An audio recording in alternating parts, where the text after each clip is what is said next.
Welcome back to Gaming Top Down. This is David continuing my video series going over every game in my collection, breaking them down by the letter they start with and then into different categories. Games that will be here soon, ones I haven't played yet, games I'm thinking about purging, and my favorite games that start with each letter of the alphabet. This should be my longest video in this series. Today we're going over games that start with the letter S. So to save some time, let's jump right in.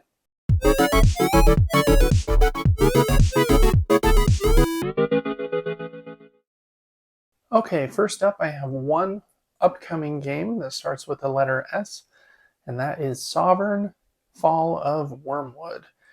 This is a game with a sci-fi setting with really cool artwork, but it's kind of a dueling, bluffing card game at its heart, where you'll be playing cards to different sides of your player board, trying to gain points, and the backs of the cards have a cool little timer on them, and you have to kind of build or forge those cards in the forge and move a time track on the back of them until you get them to or past the cost of the card on the front.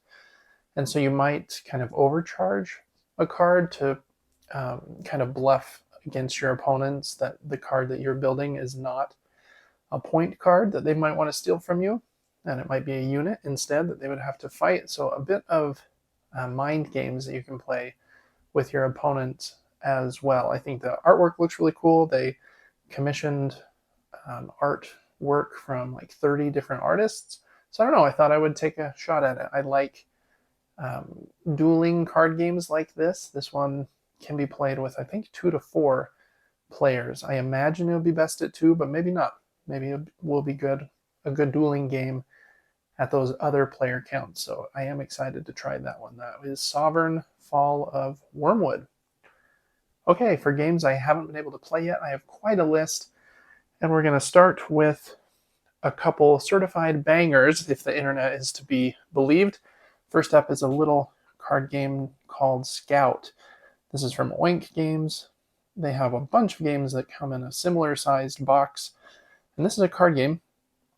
And I don't even know every aspect of the rules, but you're trying to win the game by, I imagine, getting the most points. And how the game works is you'll get dealt a hand of cards, and you can't change the order of the cards in your hand. You have one choice at the beginning of the round, and that's if you want to play the cards in the direction they are, or flip your entire hand over so that they're upside down. And you can see there's different values on either side. I think that's the main kind of gimmick of the game. There is some more going on with point tokens, and you're kind of building up your own little circus, I believe. But it's supposed to be an excellent card game that plays, how many does it play? 2 to 5 players in 20 minutes. So I'm very excited to try that one.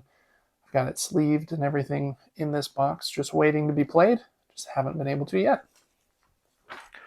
Next up is a game that just won the Spiel des Jahres, and this is Sky Team Prepare for Landing. I just got it recently, so I haven't been able to play yet. This is a co-op game for 2 players where you're trying to work together to land this airplane, and to do that you have to do a bunch of things. You have to flip on like the landing gear and make sure the plane is at the right balance level. And there's all kinds of different things you're trying to do with the flaps, and there are expansions you can add in that deal with wind and ice and different weather effects. And you do that by placing dice on the board. But once you start placing dice, and your dice will be rolled behind a shield, so the player you're playing with doesn't know what dice you have and you don't know what they have. From that point on, once the first die is placed, you can't talk for the rest of the round. So you're trying to give them some information by where you place your die, where you didn't play it, what number you played, and before each round starts, you can kind of talk about what you need to do in order to get the plane ready to land.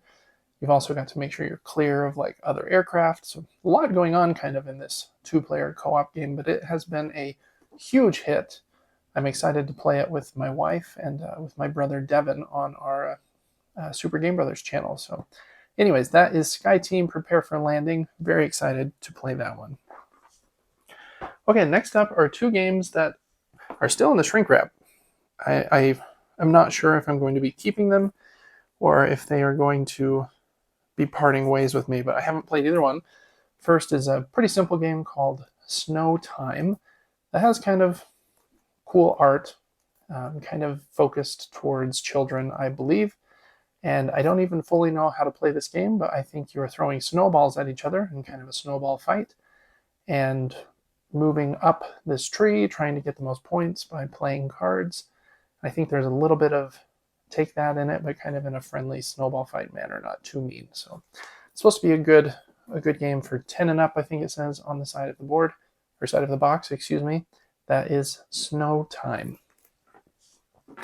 Okay, next up is a bigger one, again, that I haven't been able to play yet. This is Space Gate Odyssey. Very pretty, cool sci-fi art here. And this game is, I think, kind of an engine building game where you're trying to get the most points by moving your space engineers through like the different buildings in your little spaceport that you're building, all in the goal of, again, getting points. A lot of these games kind of boil down to that same thing, but it has some cool pieces. I like the translucent meeples, and it reviewed pretty well, not amazingly, so I've been doing a little bit of research to see if this is one I'm going to pass on, or if it's one I'm going to fully open and give it a shot. That is Space Gate Odyssey. Okay, next up, another one that's supposed to be great that I'm very excited to play. Just got it. This is Star Wars, the deck building game. This is a very popular two-player game where one player plays as the Rebels and the other as the Empire, and you're trying to, I think, destroy 3 of your opponent's bases. I think that's how this one works, not the first to a certain point value. And there's this middle row of cards that will be coming out as like the market, and they might be cards that only your opponent can use or only you can use. And instead of kind of taking your action to attack your opponent, you can destroy the cards in that middle row to stop them from taking them.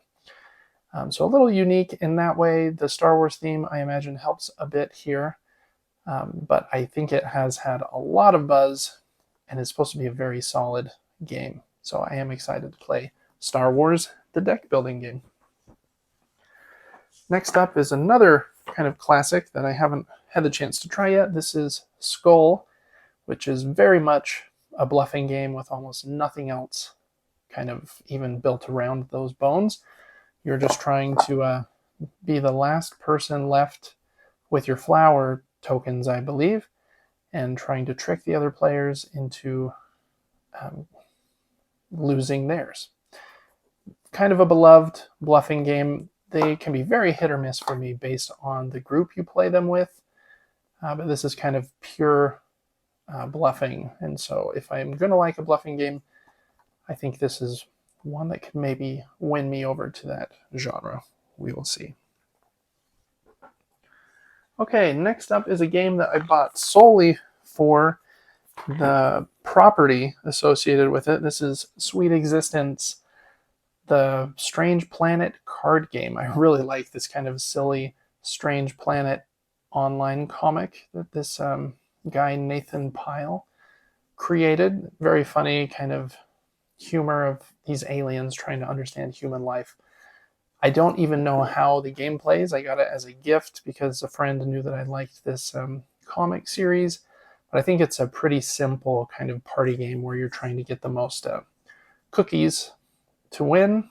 The cookies in this game are known as sweet discs. Plays in 15 to 40 minutes, it says, for 4 to 8 players. So yeah, a bigger group for this game for sure. So let me know if you played that one. Very much outside of the normal hobby game kind of ilk, but that is Sweet Existence. Okay, next up, another classic that I haven't played yet. This is Santorini. This is a 2-player kind of abstract game where I believe you're trying to get your worker up to the top, the 3rd level, and if you can get him up top, then you win. But your opponent has a couple pieces, and they might put a cap on the building before you can get up there. And so it's very much just a spatial puzzle in that way, but it has this cool kind of visual look where you're actually building 3 different layers of these buildings based on this place. I don't remember exactly where Santorini is, but someplace in Europe, I believe. It's supposed to be an excellent, excellent 2-player game. The board is cool. It's kind of this raised kind of plateau, and it has these asymmetric player power cards that you can optionally play with, but I think they are what give the game a lot of its variability, so they're generally recommended to play with, I think. So I am excited to play this. Love a good 2-player game. Santorini. Okay, another one I just got recently, The Search for Planet X. This is a deduction game, and I think you're just trying to find the location of this mysterious Planet X by kind of deducing things in this solar system to figure out which of these sectors it is in. I haven't read really any of the rules here, but I think there is a companion app, it looks like, to kind of help facilitate some of the game, which can be really helpful in deduction games to make sure that nobody makes a mistake, because that can be kind of a bummer when that happens. But it's supposed to be a very solid deduction game, so I just traded for it recently, and I'm excited to try The Search for Planet X. A couple more here that I haven't played yet. Another 2-player game. This is Skulk Hollow, a very pretty game where one player plays as this giant monster and the other player plays as this kind of clan of fox heroes. They're trying to destroy the monster is trying to destroy them, and whoever can do that is the winner. And it's kind of, like you can see, very cool artwork. It's kind of got the Shadow of the Colossus gameplay mechanic from that very famous video game where the fox characters can jump on top of and climb the monster character. And there are 4 different monsters in the game, so you can choose kind of some variability there. And the fox characters have some different heroes that you can choose from as well. When the foxes climb on top of the kind of behemoth monster, they can take out certain parts of his body, and that will get rid of one of his special abilities. So you can be pretty thoughtful in what you focus on first, and it's supposed to be a really good 2-player game that plays under an hour. Excited to try Skulk Hollow. I think it will be a hit for me. Just haven't had the opportunity yet. Next up is kind of an older game from Horrible Guild. I really like their games. This is a really old one, though. This is Steam Park, and I don't know a ton about it. I got it used. Box is a little beat up from time at this point, but it's supposed to be really solid. I think it's a dice rolling game where you're trying to build this amusement park for robots or something like that, and trying not to get too much steam in your park, if I'm understanding the quick summary. Yeah, reviewed really well. It's supposed to be fun. I like Horrible Guild, and Lorenzo Silva is one of the designers here that does a lot of their other games that I've been a big fan of. So I am excited to try this one, even though it's looking a little beat up and is definitely one of the older games in my collection. Okay, and last up in this category is a very popular game that I don't know if I'll love because it's a bit negotiation and bluffing, which again, just kind of continuing from earlier, I'm very picky with. This is Sheriff of Nottingham, where each round one player plays as the sheriff and the other players play as merchants in Nottingham that are trying to sell their goods and maybe even sell some contraband to make extra money. And so you have to put some cards in these little envelopes and then give them to the sheriff. And if he decides he doesn't trust what you have put in there, he can open your pouch and see if you put any contraband in. And if you did, I think you have to pay him, and there's some other penalty. But if not, then your sale goes through. And if you sold some contraband, then hooray, you made some extra money. And there's a lot of negotiation in this game where someone might be about to open your pouch and you can say, no, no, please don't open it. I'll give you coins if you don't, or I won't open it next time I'm the sheriff. I won't open yours. So it's very much a more social game than a lot of the Euro games that I play. But it's a very famous one, so I do want to give it a chance before dismissing it fully. That is Sheriff of Nottingham. Okay, next up, quite a few games I'm thinking about purging. I don't think any of these ones are necessarily bad. Just trying to make space is kind of the name of the game sometimes. And this first one's definitely a classic. This is Sushi Go, a really awesome card game that can teach anyone about drafting, where you have a hand of cards, you're going to keep one and play it, and then pass the rest of the hand to the player on your right or left. And then you'll get a new hand. And this one's all about making different set collection combos with getting different types of sushi pieces that can score in different ways. I think it's a good introductory game, fun time, but there's a version of it that I like a bit better. Spoilers for later in this video. And so this one doesn't get played as much by me. And that is Sushi Go. Next up is a very unique game. It's called Sum 8, and it's made by the same company who made Hex, Turn Up Games. And I really love Hex. This one is kind of their take on dominoes, and it has these strange shaped dominoes that you will put next to each other like this, and 4 of them will make a circle. And you have some placement rules, like I think the pips have to add together to be 8 in order to go next to each other. And then when you complete a big ring, you might, by completing 2 of them, you might complete a giant 8, which lets you score points. And it's a very unique way to play dominoes. The pieces are very awesome, and it looks cool while you're playing. I just have felt maybe like it's an abstract game that is a little too abstract for my brain. Maybe I'm not smart enough for it, but it is a cool concept, and since it stores in this little bag, I don't think it will go quite yet, but it is one I've been thinking about needing to play a few more times to decide on. That is Sum 8. Okay, next up is Shadows Amsterdam. And this one's pretty fun. I would say it's kind of in like the Codenames kind of genre. You're trying to give information to your teammates based on these pictures that are out here on the board to get them to move to the correct spot, I think, to gather pieces of evidence. And whichever team can do that better will win. The images on the hexes are so random, though, that it can be very tricky to do so, to give an effective clue so they know, should I move 1 spot or 2 spots? And 2 spots away opens up like 12 different hexes the person could be talking about. So we found it fairly difficult, but with repeated plays, a group that has really played Codenames and games like that a lot, it might be very much up their alley. But it wasn't a huge hit with us. That is Shadows Amsterdam. All right, next up is a very popular one. This is Space Base from AEG and John D. Clare. And this game is really, really fun.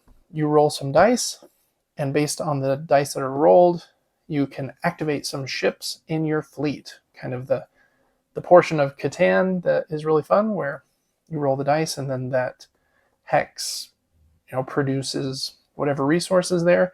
Similar idea here, but you have 12 ships in your fleet, and whichever dice you roll, that those ship or ships will activate their ability, which might get you money, or let you get some kind of income or cash that you can spend on new and upgraded ships. And it's just a race to 40 points on these point tracks. I think it's really great. I just have a few other games that play very similarly to it, and I think I like them better.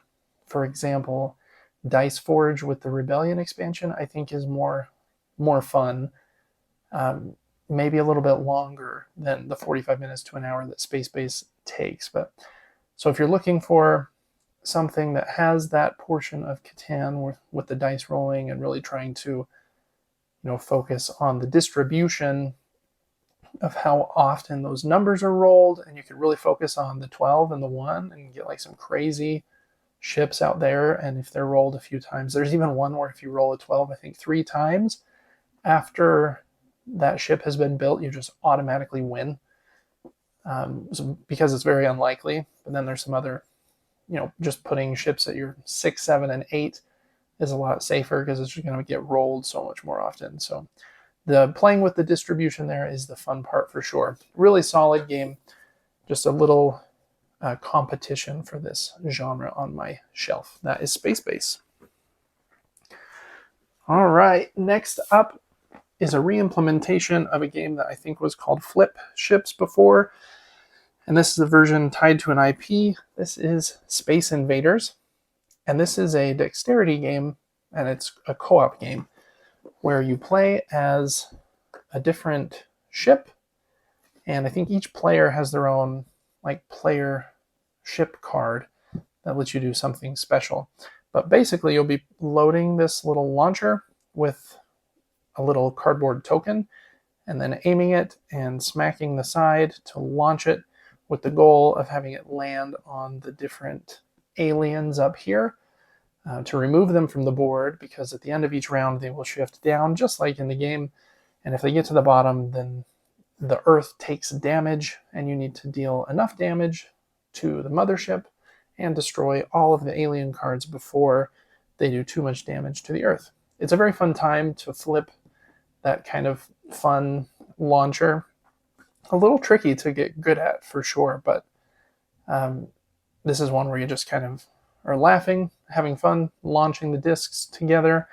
And when someone makes a really good shot to take out 2 of them like this, or makes it all the way into the mothership, that's a really fun and exciting moment. So it is a good time. I don't know, it just is one that I don't want to play very often, but once a year.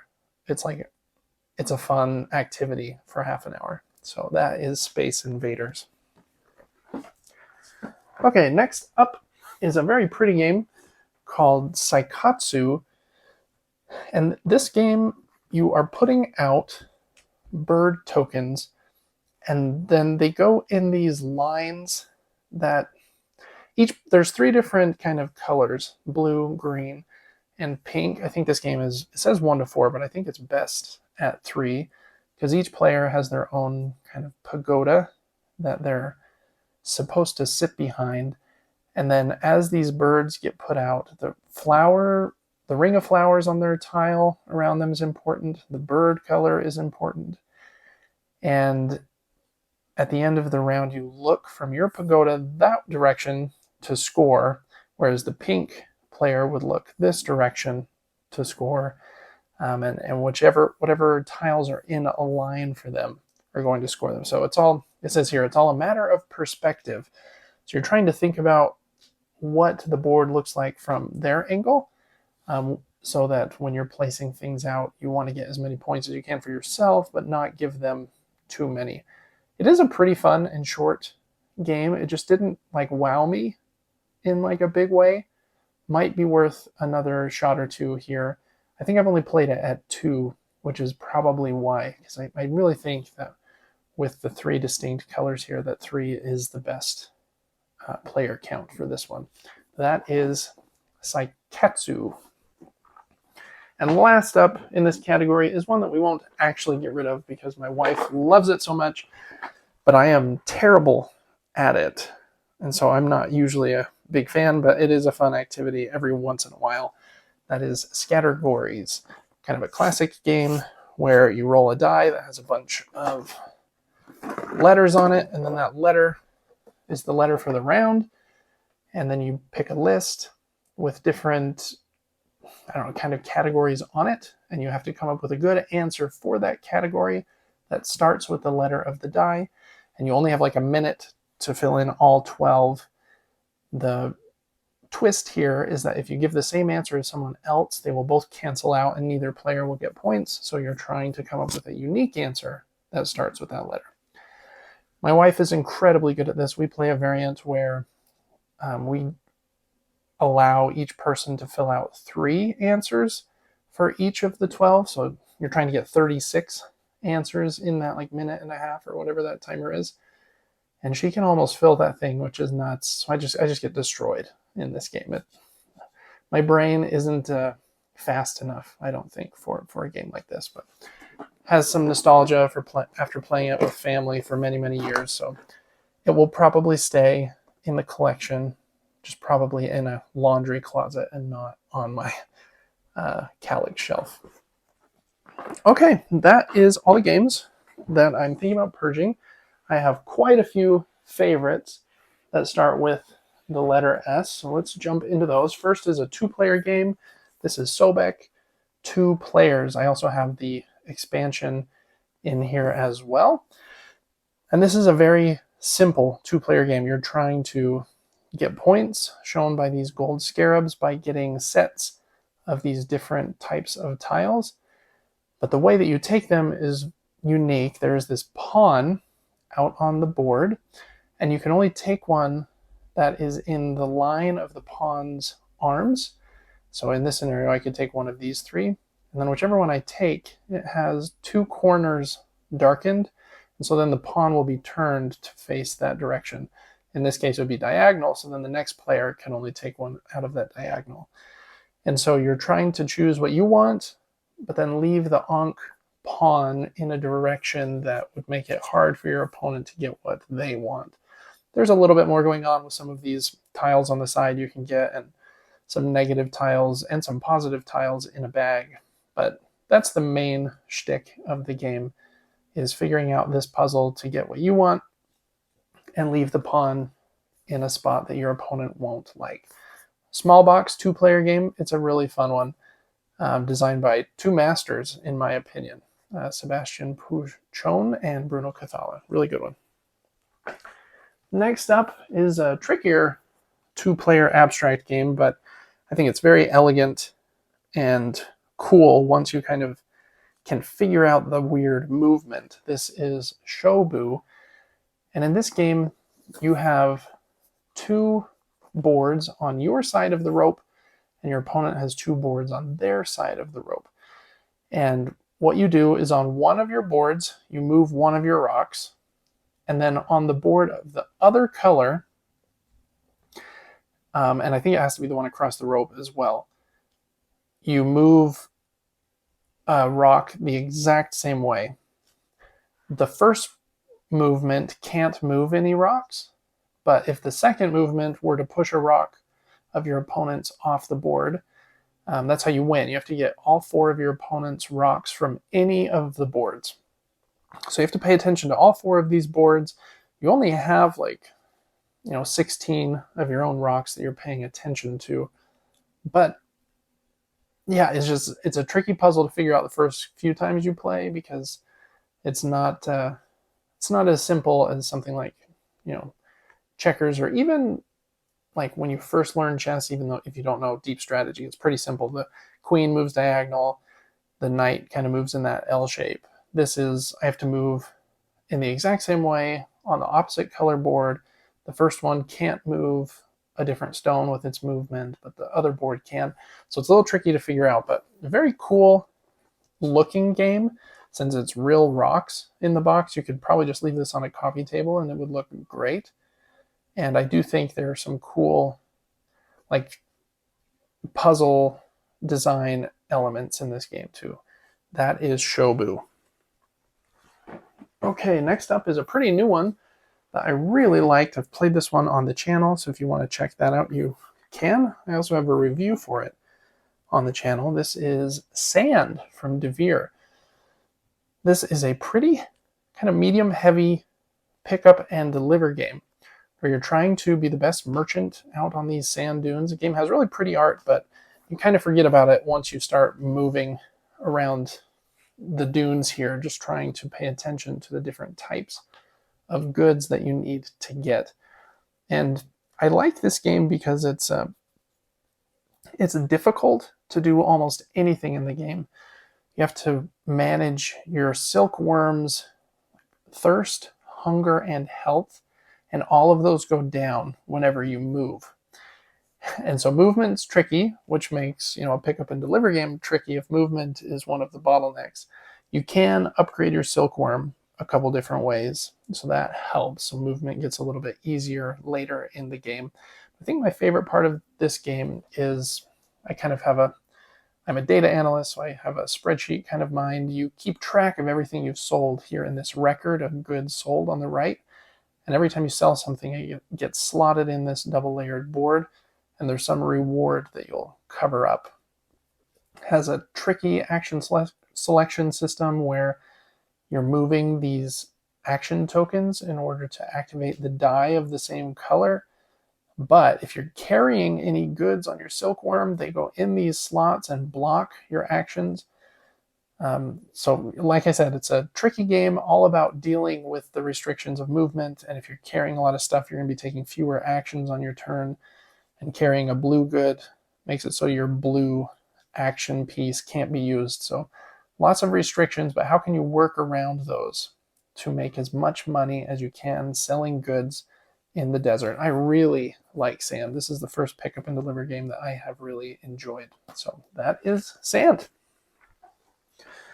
Next up is one that looks like a kid's game, and it probably would be pretty fun with kids, but there's a bit more going on, and I don't think it got as much love as it should have. This is Sheepy Time, which is such a fun push your luck game.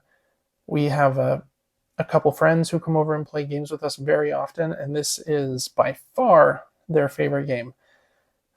Just because it's a really fun push your luck kind of time. Like, I think it's one of the most perfect push your luck games ever.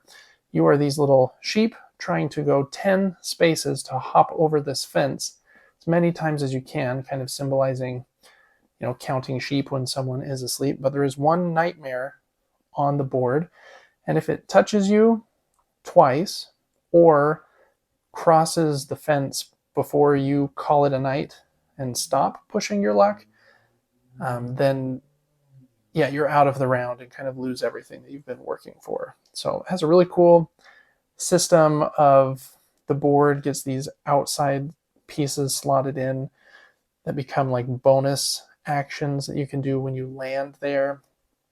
And the score tracks are really cool as well. I just really love this game, where you were moving down by getting points, but then your score threshold that you want to get is also closing in the other direction with your pillow based on how well you did in the rounds before. It's just really excellent. Really, really solid game that I bet you could get for a really good deal.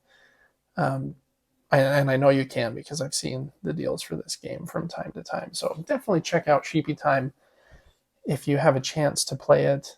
It's just a fun, pretty simple, but just kind of the perfect way for a kind of a catchy and halfway crunchy push your luck game. That is Sheepy Time.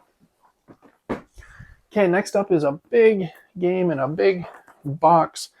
This is Skyrise from Roxley Games.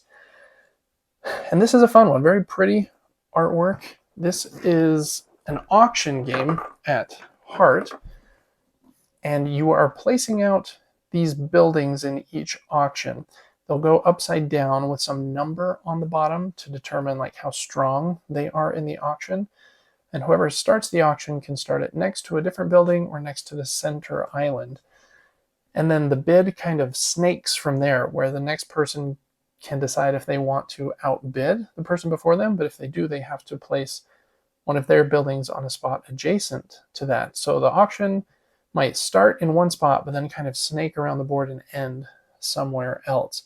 Because of that, I found it a little tricky to anticipate where the auction might go. And there is a bit of a spatial element where if I can work the auction to go a certain direction, I might be able to push it into a corner where I automatically win, and might automatically win the next 2 or 3 because I've strategically put myself in a spot where I start an auction and there is nowhere adjacent that anyone could outbid me. So I could win a spot or 2 with a very low building tile. So it has that spatial puzzle, and you're also trying to collect different sets of neighborhood tokens in order to gain points. It's a pretty fun auction game. I don't know if it is if it has extreme lasting power. This is a very new one I just got recently, but I have enjoyed my first couple of plays with it. And again, coming back to that designer I do like, this was Sebastian Pouchon, a re-implementation of a game he had made earlier with help from Adam Wise and Gavin Brown from Roxley. So that is Skyrise. Okay, next up, a few small card games. First is one of my favorite co-op games. This is the Shipwreck Arcana. This one's a little bit tricky to explain sometimes, but you can play it in a large group and players can just kind of pop in and out. So you can just kind of be playing and someone can walk by, and if they want to play for a few minutes, they can hop in and help or drop out. So it's a fun game to play in a group setting. And how it works is on someone's turn, they will draw 2 tokens from a bag. They have to keep one in their hand and then put one on one of these 4 cards. Those 4 cards have placement restrictions. And by placing one of your tokens on one of the cards, you're trying to help your teammates discover what number is on the token that you kept. And the numbers range from 1 to 7. So if I had put the 3 on this one, for example, it's the odd card. It says you can only place a token here if the 1 remaining in your hand is odd. So by placing the 3 there, now they know that the 1 left in my hand is a 1, 3, 5 or a 7. So I've eliminated quite a few options there. So you have to be very thoughtful with where you place the 1 token because it will help your teammates figure out which one is still in your hand. This game is really excellent. There are like expansion cards that you can add that make it more difficult. You can really adjust the difficulty to make it easier to win, or much more difficult where even like one mistake can lead to a loss. This is an excellent, excellent co-op game. My box is a little beat up here because it's one that we have played more than any other. And again, I generally like a co-op game if it is a shorter experience like this. So Shipwreck Arcana is an excellent one. Next up is one that I don't have in its original box. This is Sea Salt and Paper, which I thought had the artwork on here, but I guess it does not. This is a card game where you're trying to get sets of different like ocean life, ocean creatures that have been put in origami on these cards. And it has a couple win conditions, which is fun. You can have the most points, or if at any time one player has all 4 mermaid cards, they immediately win. So you have to be very careful about that. And there's a stack of cards in the middle that you draft from on your turn, and it takes place over a bunch of different rounds. But it's a very solid and fun card game if you're looking for something that is not especially short. It might take half an hour to play, but something that's pretty lighthearted, fun. There's a little bit of tension where everyone's worried that someone else is going to have all 4 mermaid cards. It is a fun time. That is Sea Salt and Paper. Okay, next up is a dice rolling game called Spots. And this is also a push your luck game. I like push your luck games, especially if they, are fairly short, because then people are more likely to be really risky with the luck pushing. If the game is like 2 hours, they're a lot less likely to want to completely lose by going all out on something. And Spots is great. There are these dog cards, and you have to roll dice to complete their spots or match the die value listed on the cards. First person to complete 6 of the dog cards wins. And how it works is there are a bunch of different action cards that you choose one on your turn that you can use. There might be Sprint, which lets you roll more dice, or I can't remember what all of them are, but Run or Walk or Roll Over.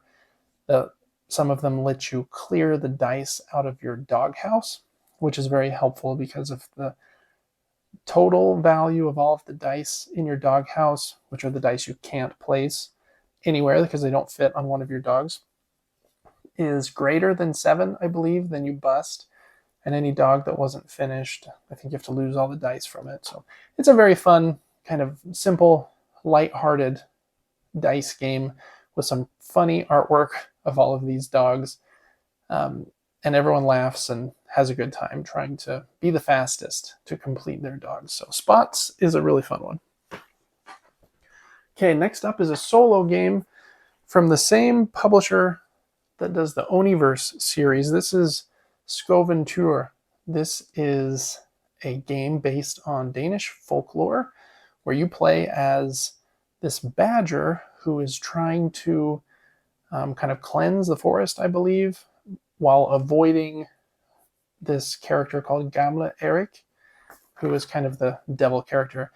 And to do so, you play a bunch of these tree cards out, and you have to move around trying to avoid that devil character while trying to manage this deck and hand of cards, playing these character cards that are usually a little helpful, but sometimes not, because they might force you to shuffle something when you didn't want to.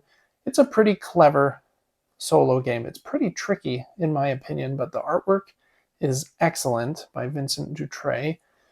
And I really like short solo games, and since I lived in Denmark for a couple of years, the theme helps me a bit here too, so kind of the complete package for me. This is Skoventur. Okay, next up is another push your luck game. This one is a little bit longer than some of the others we were talking about, but reminds me of Tony Hawk's Pro Skater and is a fun time. This is Skate Summer from Pandasaurus. This game takes place over 2 rounds.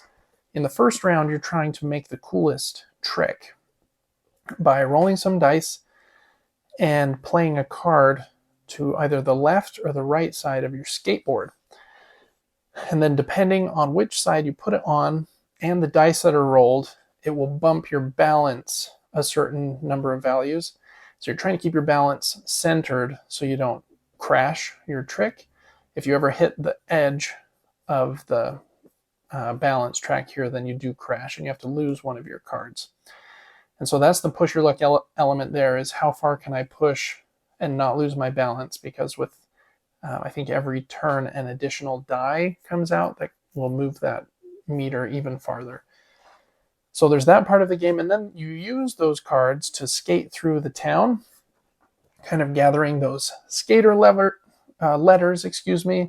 getting other bonuses throughout the town. So it has those 2 kind of separate phases of the game, and it's a fun time. Pretty simple game, but it feels good to level up your skateboard, to learn some, I forget what they call them, like extreme tricks. I think they're special cards that let you do, some really special things. You're upgrading different parts of your board. You can choose if you want to remove these tokens here that make it so you have extra room on your balance track, or focus on this one that lets you grow your hand size. So you can kind of specialize a little bit with your player board as well. It's a fun time, cool art. If you like a little bit longer of a game that also includes push your luck, where even if you mess up, it's not incredibly brutal. I think you just lose 1 card and maybe a token or 2, but you could still be in the game even if you crash. So that is Skate Summer. A couple more here before the end of this video. Next up is the game I was talking about earlier that I prefer to Sushi Go. This is Sushi Roll, basically the dice version of Sushi Go. And the reason that I like this one better is because my memory isn't very good when I'm playing a drafting game. I'll look at the 7 cards, choose the one I want to keep, and hand the other 6 to the next player. And within moments, I forget what any of those 6 cards were. The nice thing about Sushi Roll is when you roll the dice, they stay on this conveyor belt out here in the open so everyone can see them.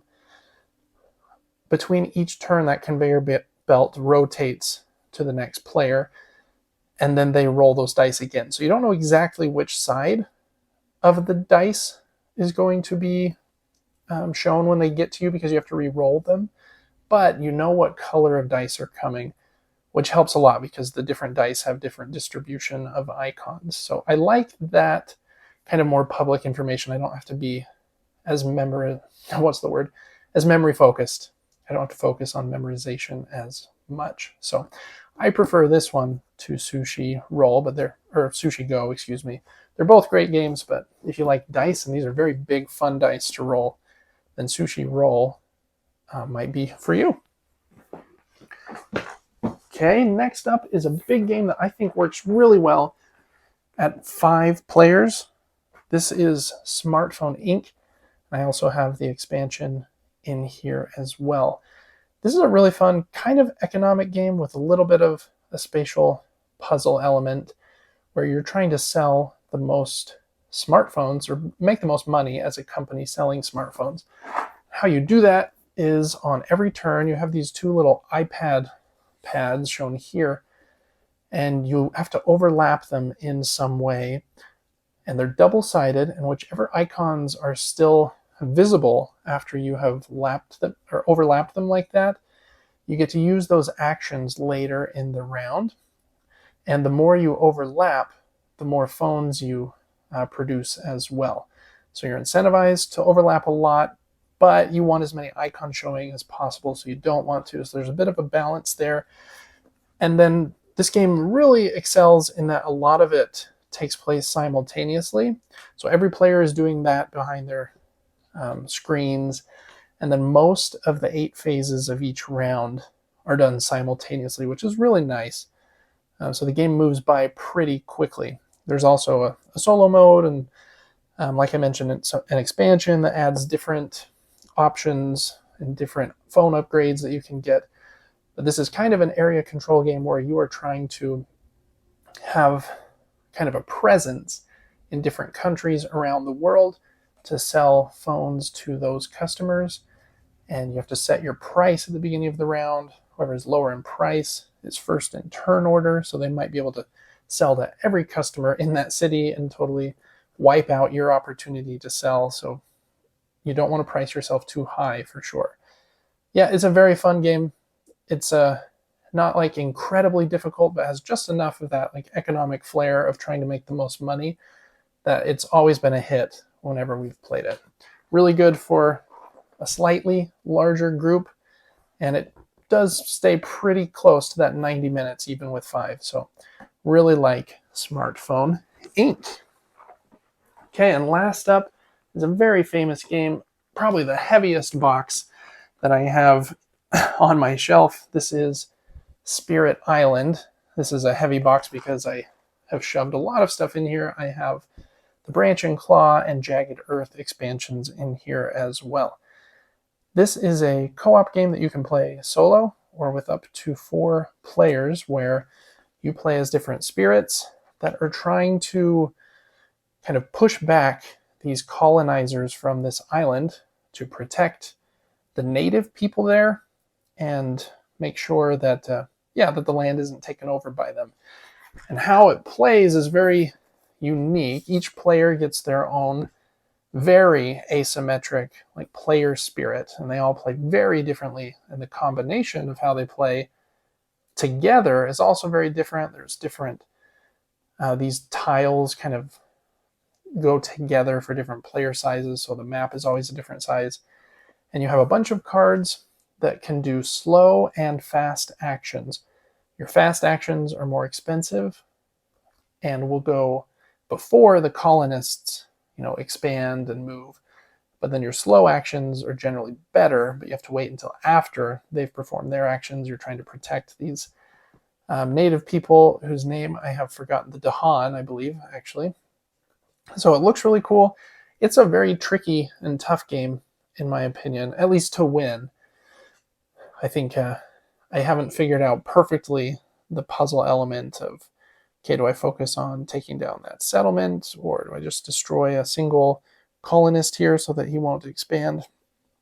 And what's a good combinations of spirits, and how do we work well together? There is a lot of game in this box, and especially if you add any of the expansions in that add tons of more of the spirits and more cards, man, I feel like this is a game you can play for hundreds of plays and feel like the combinations of spirits that you played with made the game feel very different one time to the next. You can also play different scenarios with different difficulty levels, and I think there are tons of those included in the game as well. So just a very, very famous but pretty complex solo or co-op game, Spirit Island.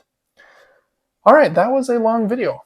I had a lot of games that started with the letter S. Have you played any of the ones that I talked about in this video? And what is your favorite game that starts with the letter S? I would love to hear about it in the comments. Make sure to check out the rest of the videos I have in this series, our weekly podcast, our monthly giveaway, and I will see you on the next video when we go over my games that start with the letter T. Thanks, and until then, see ya.